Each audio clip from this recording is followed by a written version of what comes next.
I'm from Indonesia, 29F. This happened years ago when I was in grade school, and it still spooks me when I think about it. I used to live in the Kebaran Baru district of Jakarta and studied at Santa Ursula School. I used to walk to school every morning. The house we were renting was pretty old and kind of creepy. It had a huge teak tree and a banyan tree in the backyard. Those who have studied at Santa Ursula or lived in that area know how big the trees are there. Our neighbors who had lived in the area for years would tell us stories about how enchanted and eerie the place was, warning us to respect the big tree in our backyard. I remember waking up with caked up mud on my blankets. I thought I must have gotten into bed with dirty feet, but I always took a shower before bedtime so I wouldn't have to in the morning. I didn't think much of it back then. I didn't really understand any of it. I was too busy surviving grade school. I had a best friend I met in first grade and we were close throughout grade school. Let's call her A. She was just like me. We loved manga and anime and would draw things for each other. She was obsessed with werewolves, vampires, and how the moon changed during the night. She would tell me she was a werewolf, claiming she would go hunting at night and wake up thinking it was all a dream. You know, typical things kids make up. I thought it was cool, especially because she was so good at illustrating those ideas on paper. Other kids thought she was weird because she'd hiss and growl at them if they teased her. I, on the other hand, defended her. One time, during lunch, we were drawing and she left to buy something. Curious, I flipped through her sketchbook. Her drawings were amazing, until I landed on one page. It showed a girl in bed, sleeping, with a werewolf climbing into her bedroom window. Something about the drawing seemed familiar, but I couldn't put my finger on it. Then I turned the page and my eyes widened, not because of the werewolf standing over the girl in bed, but because I realized the room in the drawing was mine. I had never invited A to my house. My mom was strict and didn't allow friends over or let me hang out outside school. But she got everything right. The old bed frame, the stained white lamp on my bedside table, and the magazine stacked under my bed. Then it hit me. The bed sheets in the drawing were covered in muddy footprints, just like the mud I'd seen on my blankets. I didn't realize how fast my heart was beating until she returned and asked, "Do you like it?" I turned to face her, and her deadpan expression and unsettling grin sent chills down my spine. Trying to stay calm, I asked, "Who's the girl in the drawing?" "It's you, dummy. Don't you recognize your room?" she replied. I froze, unable to speak. Then she added, "Remember when I told you I transform into a werewolf at night? Sometimes I visit your house just to see you." I was too stunned to respond. I told myself it wasn't real and avoided her after that. Eventually, I moved to another school the next year and we left that house. Years later, I read up on Indonesian folklore about shapeshifters like leek or aswang-like creatures. I told my mom about A's strange behavior, and she got mad at me, saying I should have told her back then. Even now, the memory of her grin and those drawings sends shivers down my spine. Now that we've left that nightmare behind, let's see what awaits in our second tale. Elliot had always been a curious child, but ever since Liam went missing, his curiosity had turned to dread. The small patch of scrubby, thorny bushes at the corner of his yard, just beyond the faded wooden fence, had always seemed a little strange. It was the kind of place that made you squint like you were seeing something you weren't supposed to. But after that night, after Liam disappeared, Elliot knew with certainty there was something wrong with that bush. It wasn't just the way the branches twisted like gnarled fingers reaching out for something or someone. No, it was more than that. It was the way the bush seemed to move in the wind, but not in the way that bushes usually do. It was too slow, like it was waiting. And now that Liam was gone, Elliot couldn't shake the feeling that the picker bush, just an ordinary patch of thorny underbrush, his father had always called it, was alive. Elliot's mind kept going back to that day, the last time he saw Liam. It had been just after school, a crisp Wednesday afternoon in early autumn. They'd been hanging out at Elliot's house, playing video games, eating chips, talking about whatever dumb thing boys that age talk about. It had been just a normal day, the kind of day you don't think will ever change. Until it did. Liam had been standing in the front yard, tying his sneakers. His backpack lay on the ground beside him. Elliot had been leaning against the porch railing, trying to convince Liam to stay a little longer. But Liam, always the adventurous one, had decided to walk home. He didn't live far. Just a few blocks away, down the road and around the bend. "Come on, it's not far," Liam had said, giving him a grin. "I'll be fine. See you tomorrow?" Elliot had waved as Liam turned and headed down the gravel driveway, but there was something in the way Liam had looked back, just before disappearing behind the fence. His face had been pale, his eyes wide. But Elliot had been too distracted, too eager to get back to the game, to notice anything strange about it. That was the last time he'd ever seen his best friend. When Elliot's father called him in for dinner a few hours later, he asked, "Where's Liam?" Elliot had shrugged. He went home.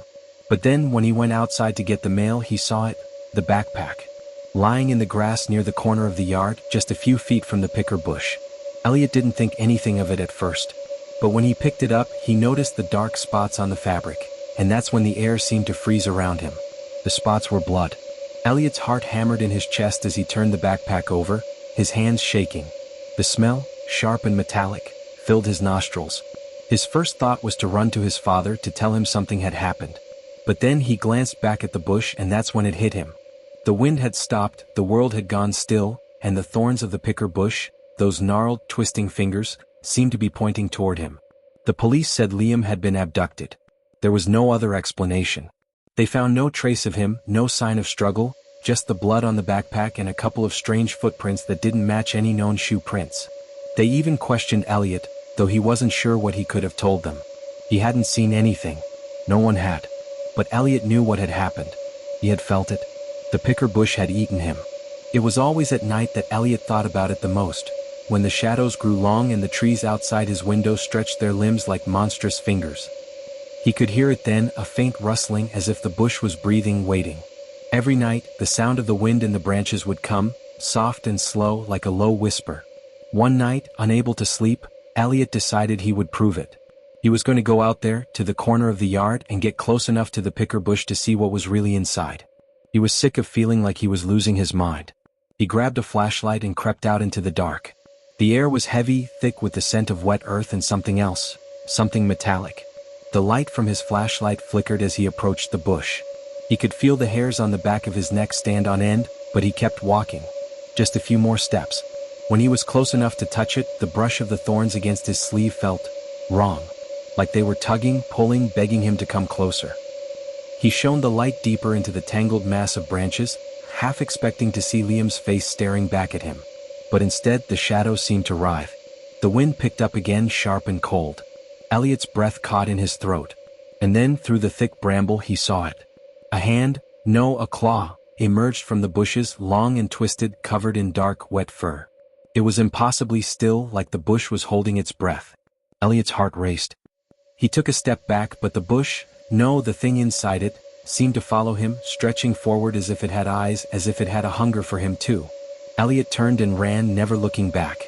He didn't stop until he was back inside his house, trembling in his bedroom, clutching the flashlight like a weapon.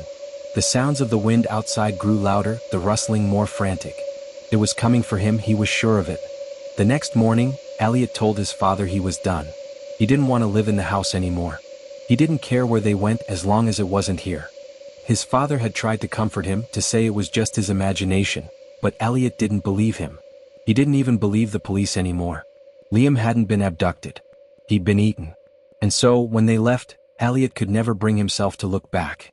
But every time the wind howled through the trees, or the branches of some unfamiliar bush creaked in the distance, Elliot would remember. That picker bush. The thing that had taken Liam. The thing that had waited and watched and eaten. And Elliot knew deep down that it was still out there. You think the first story was chilling? Wait until you hear the second. Let's begin. Unexplainable experience. This story takes place around 10 years ago. I was at my cousin's house, but their house felt like a time capsule from the 70s, deep red carpet in the basement along with tons of old posters from that era. You get the vibe.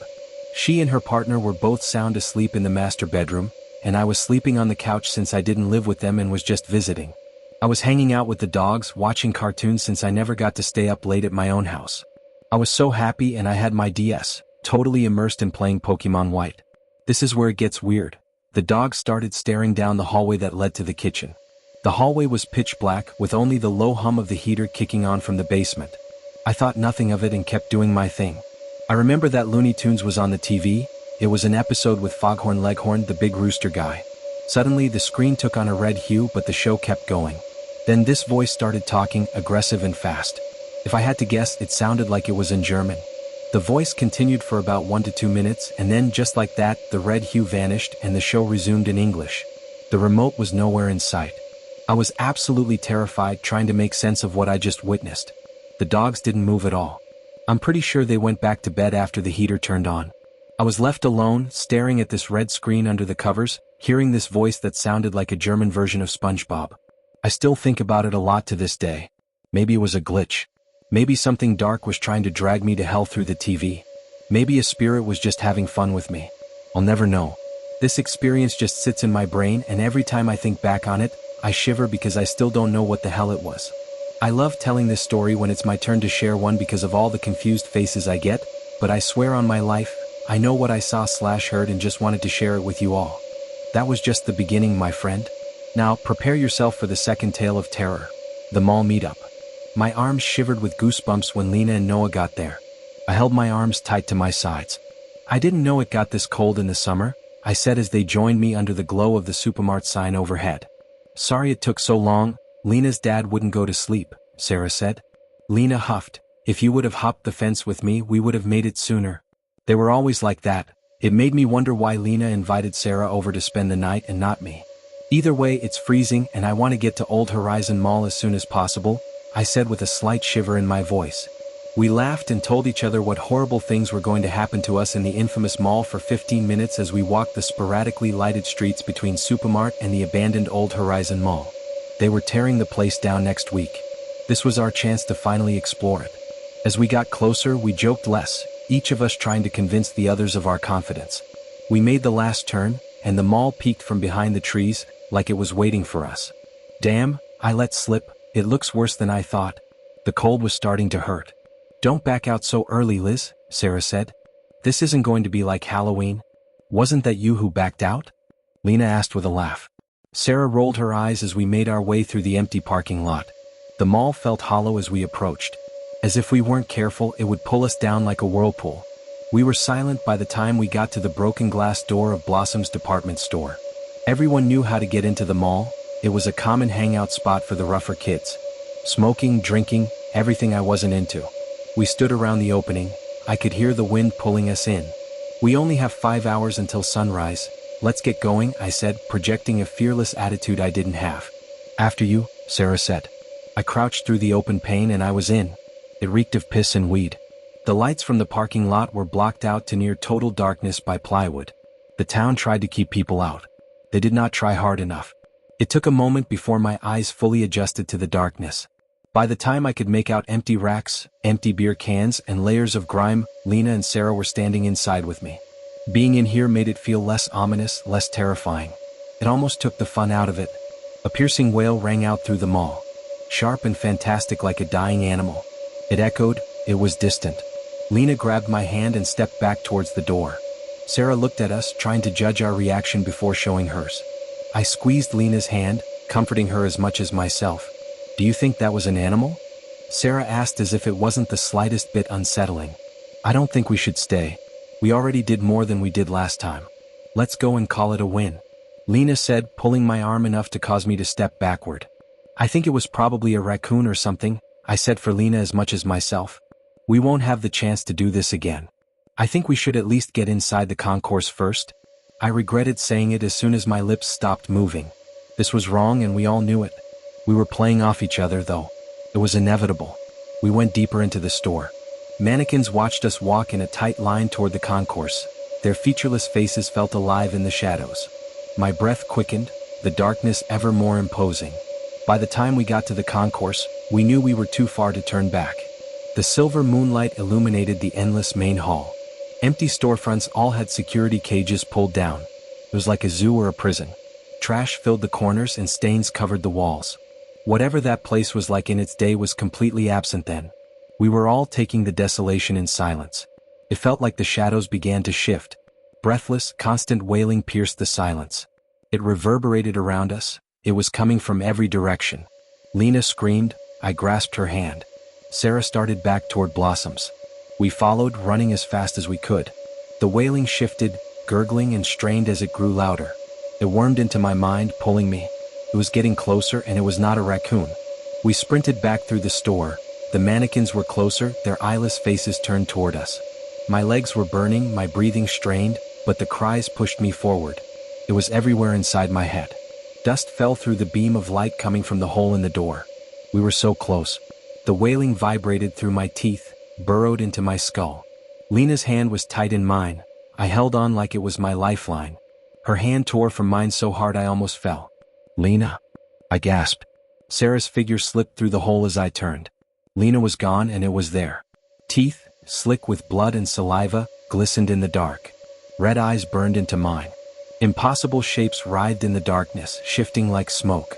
I wanted to help her. Everything in me wanted to pull her back from whatever it was. But my body didn't listen. It only cared about my survival. I only cared about my survival. I ran, scurrying out of the hole like a rat. The wailing was dripping and full. I can't think about it, I just ran. The freezing air burned my lungs. The mall loomed behind us, alive in the darkness, its shadows reaching out hungry for more. It took Lena and it wants more.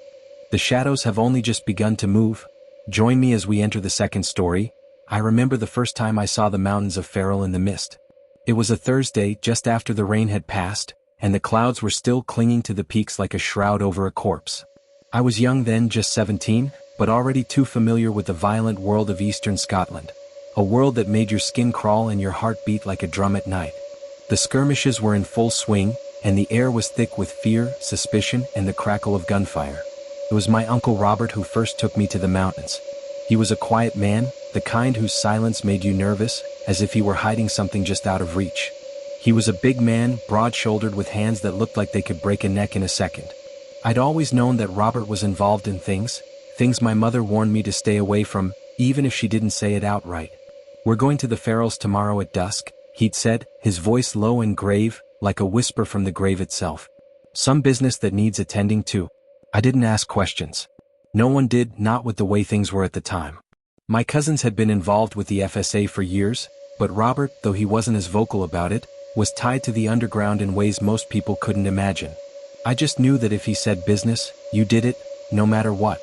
His calls were cryptic, but they were never ignored. We drove out of Aberfield in the early evening, the sky darkening like the bruises on a child's skin. As we got closer to the mountains, the landscape began to twist and change. The rolling hills gave way to jagged rocks and cliffs that seemed to claw at the sky. It was like a place out of time, untouched by anything human. We parked the car by a small stone wall, the engine's dying hum mixing with the faint sounds of birds calling from the trees. Robert didn't say a word as we climbed over the wall and made our way up the rough path that led into the hills. The air was colder now and I felt the hairs on the back of my neck rise. We passed the ruins of old stone cottages, their windows shattered, their roofs caved in. Remnants of a time long gone, but not a time before the British had come, I knew. Every step seemed to echo in the emptiness, like the mountains themselves were watching us. Eventually, after a long, wordless hike, we went off course up to the peak, instead veering into the woods in a slightly flatter area. A few minutes later we reached a small clearing, a patch of land where the grass grew tall and wild. There were trees in every direction, but where we stood we could see clearly up to the night sky. In the center of the clearing, there were a bunch of large rocks of about the same size, some toppled over in a vague circle. But the way the ground devoted in some spots and shaped around the rocks told me that at some point in time, they must have been placed more uniformly. Robert stopped, his eyes scanning the murky woods. He pulled something from his jacket, a package wrapped in brown paper, and laid it carefully on the ground. "Wait here," he muttered. I didn't argue. I knew better than to ask questions. But something about the place set my nerves on edge. It was as if the land itself was alive and it didn't want us there. The wind whispered through the trees, and I could hear the faint crackling of static in the air, as if the mountains themselves were speaking in a language I couldn't understand. I turned my back for just a moment, trying to steady my breath, and that's when I heard it. A voice. Low and guttural, like a growl or a murmur, coming from somewhere deep in the woods. "Robert?" I breathed, but my voice was swallowed by the wind. My eyes scanned the trees, but I saw nothing. My heart raced. I wasn't sure if I'd heard it at all or if the stress of the situation had finally gotten to me. But I knew something was wrong. The air felt thick, oppressive, like it was pressing down on my chest. I could hear the wind pick up, swirling around us in a frenzy. And then I saw it. It was a figure, that much I could make out. It was standing out in the trees, half hidden in the shadows. I froze. My breath caught in my throat. "Robert?" I said again, but the words came out strangled, as if something had lodged in my chest. My uncle was still standing by the package, his back turned to me, unaware. The figure in the trees moved closer. It moved in an unnatural way. You know how in older video games, characters don't exactly walk, they sort of just glide forward while displaying a walking animation? It was like that. I wanted to run, but my legs felt like they were made of stone, unable to move, as if the mountains themselves had taken root in my bones. And then, just as suddenly as it had appeared, the figure was gone. No footsteps, no rustling of leaves. Like it had melted back into the earth. "Come on, lad," Robert called, his voice flat. "Job's done." I blinked, my heart still pounding, and when I looked up again, the clearing was empty. The figure was gone, as if it had never been there. My mind was spinning, but I forced myself to walk over to my uncle. He gave me a sharp look, but I said nothing. There were a lot of things you just didn't talk about in eastern Scotland back then. Later, when we were driving back down the mountain road, I asked him, almost against my will, who was that man? Was he one of ours?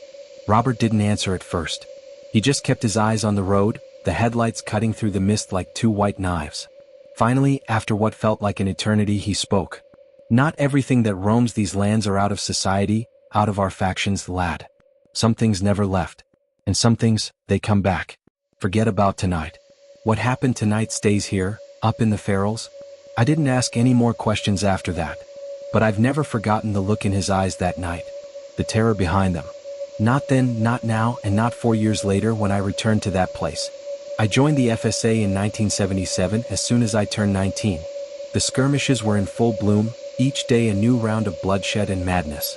In the streets of Aberfield, you couldn't go a day without hearing the crack of gunfire or the screech of tires as another bomb went off. You could feel it in the air, a tension so thick it seemed to press down on your chest, making it hard to breathe. People looked at each other like they were waiting for a reason to pull a trigger. It was the kind of place that could make even the toughest man turn soft, or worse, make him tough in ways you didn't want to know. And for a long time, I knew I wanted to fight for our cause. Back then, I would have died for a united Scotland. Without hesitation. But that changed when I returned to the mountains of Ferrol. It was the winter of 1981, the year everything started to spiral out of control. The British had made it clear that they weren't backing down, and neither were we. The war had become a game of attrition, tit-for-tat ambushes, bombings, checkpoints, and killings. The usual. I was a lieutenant in the Aberfield unit at the time, just a kid by the standards of the older men, but I had a reputation. You didn't make it as far as I did without learning how to kill with precision, how to move in silence, how to erase every trace of your presence in the world. But that wasn't what mattered to the ones who called the shots. What mattered was my loyalty. And when they said jump, I jumped. "Oliver," said Callahan, one of the senior men in the barracks, his eyes burning with some fever I couldn't place. He was a hard bastard, the kind who didn't flinch at much. His face was a craggy map of scars, the kind of man you wanted on your side if things went south. "You're going up to the Ferals tomorrow night. There's a job for you, a special one. Just you."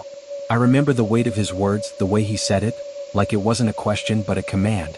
There wasn't a shred of doubt in his voice. I nodded, not wanting to ask too many questions. I remember thinking it was odd being sent alone. I'd always been part of a team, guys you could rely on when the shots rang out. But not this time.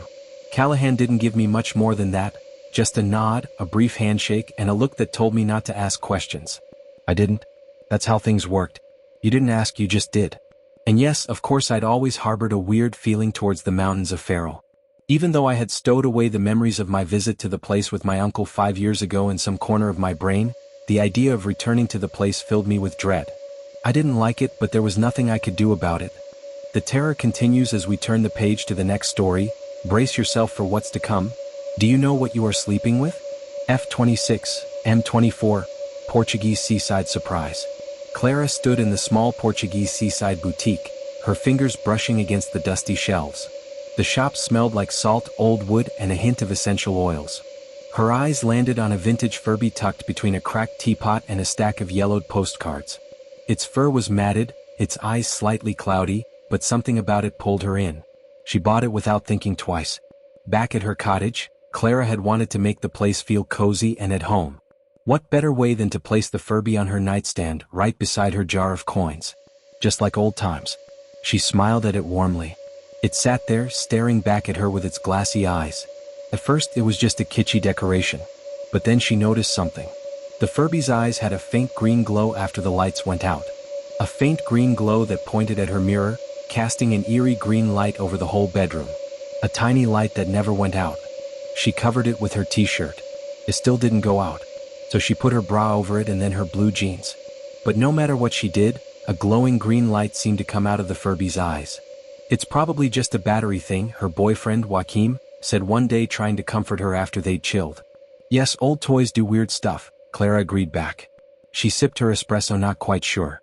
The glow seemed to follow her around the room. One night, Joaquim came over and saw her staring at the Furby. You know what? Just burn it, he said, half joking. It's creepy. Clara laughed, but the idea stuck with her. She buried it. A few months later, the wind got knocked out of her. A friend texted her, asking if she'd seen the photos online. Clara's stomach dropped. She opened the link and there they were, her photos she'd taken months ago, wearing the banana print pajamas she bought at the same time as the Furby. Doing things she wished never to be seen by the world. Her mind raced. Oh, what? Then it hit her. The Furby. The glow. The timing. She dug it up from her backyard, the fur mat with dirt. She turned it over and over in her hands. It felt heavier than it should. She pried it open with a screwdriver. Inside she found a tiny camera and a transmitter. Clara's heart pounded. She started digging online. Hours of searching led her to a story about a factory in Porto, Portugal. 5 years ago, a young man with a master's in tech had taken over his family's company. He'd embedded spy devices in hundreds of Furbies. The man had been caught, but the toys were never recalled. They'd been sold off, scattered across the world. Clara felt sick. She'd been watched, recorded, violated. She took the Furby outside and set it on fire. The flames crackled, the plastic melting into a blackened mess. Joaquim found her sitting on the porch, staring at the ashes. I told you that thing was creepy, he said, putting an arm around her. Clara nodded, but she knew it wasn't that simple. The photos were still out there. The man who'd made the Furby was in prison, but his creation had been taken over by another. She decided to fight back. Clara contacted a lawyer and started the process of getting the photos taken down. She also reached out to other victims, forming a Reddit support group for others violated by Furbies. That was just the beginning, my friend. Now, prepare yourself for the second tale of terror. All men must wear a shroud. There has been an alarming decree in the city of Velder for all men to wear a shroud, and the reason for this is something very disturbing. Any man who defies the order and refuses to wear the shroud will face execution for endangering humanity. An invasion has occurred on Earth from a race of creatures who can only seem to shapeshift into men, unable to transform into women. When they change into a male form, they can replicate the organs and physical characteristics of men. After shapeshifting into a man, they then mate with a woman, and within hours the woman gives birth to grotesque monsters. In my town of Sorovia, all men have been obediently wearing shrouds. However, one man was spotted walking without his shroud. A commotion broke out as people shouted at him, demanding that he wear the shroud for fear that one of these alien creatures would shapeshift into him. But the man continued walking, ignoring the cries of the public. Soon the city's guards arrived, also cloaked in shrouds. They demanded that he put one on so that nothing could replicate his appearance. The man stubbornly replied that he was unattractive and had noticed that the shapeshifting invaders only transformed into handsome, well-built men. He claimed that ugly men were safe to roam without a shroud. The guards detained him, but as they hauled him away, he shouted, "Ugly men don't have to wear shrouds." He was thrown into a prison cell, awaiting trial. The court would soon decide if he would face execution. Meanwhile, in a neighboring region, reports surfaced of these shape-shifting invaders digging up the bodies of recently deceased young men who had been considered attractive. These invaders then transformed into their likenesses. It became clear that only handsome men needed to wear the shroud, while those deemed unattractive were exempt. The man previously arrested for refusing to wear the shroud was released. But one day the town erupted in chaos. A man, known for his good looks, was seen in public without a shroud. The crowd pointed and shouted at him, and suddenly one of the aliens appeared in the crowd, beginning to shift into the handsome man. Panic swept through the crowd as people screamed and ran. The alien struggled as it attempted to copy the man's form. As it finally succeeded, something seemed terribly wrong. The alien started bleeding purple, gooey substance, its form shifting in unnatural ways. To everyone's horror, it was revealed that the handsome man was actually a woman. The aliens, it seemed, were incapable of shape-shifting into females.